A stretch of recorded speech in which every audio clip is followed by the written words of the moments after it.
Sebagai bentuk kepedulian sosial, pengurus Paguyuban Masyarakat Palembang Bersatu atau PMPB Sumatera Selatan menyalurkan bantuan tali kasih kepada pihak keluarga di area posko PMPB Sumsel yang meninggal dunia.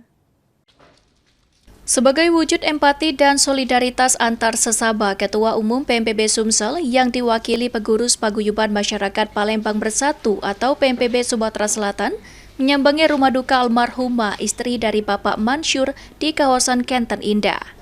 Almarhumah yang merupakan tetangga dekat dari posko PMPB ini dikabarkan meninggal dunia setelah berjuang melawan sakit yang diidapnya cukup lama. Dalam kesempatan tersebut, perwakilan pengurus PMPB menyerahkan bantuan tali kasih secara langsung kepada pihak keluarga almarhumah sebagai bentuk kepedulian organisasi terhadap warga sekitar.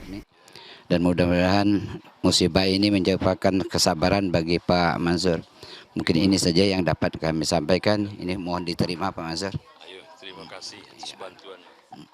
Pada hari ini kegiatan dari PMPB berkunjung ke ahli musibah yaitu di Kenten Indah, Blok F7 dalam rangka tadi kasih dari PMPB mewakili dari Pak Muhammad Yusuf Malaya berkunjung kepada ahli musibah. Mungkin ini saja yang dapat kami sampaikan. Inilah kepedulian daripada PMPB.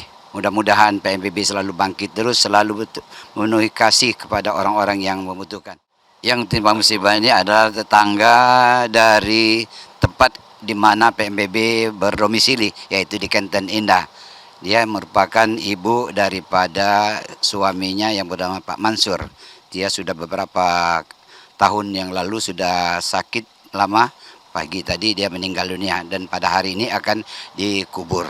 Ini merupakan peduli daripada kiat daripada PMPB pada hari ini. Melalui kegiatan sosial dan keagamaan seperti ini, PMPB Sumsel berkomitmen untuk terus hadir dan konsisten membantu masyarakat sekitar yang membutuhkan, khususnya warga di lingkungan terdekat posko. Tim Liputan PAL TV.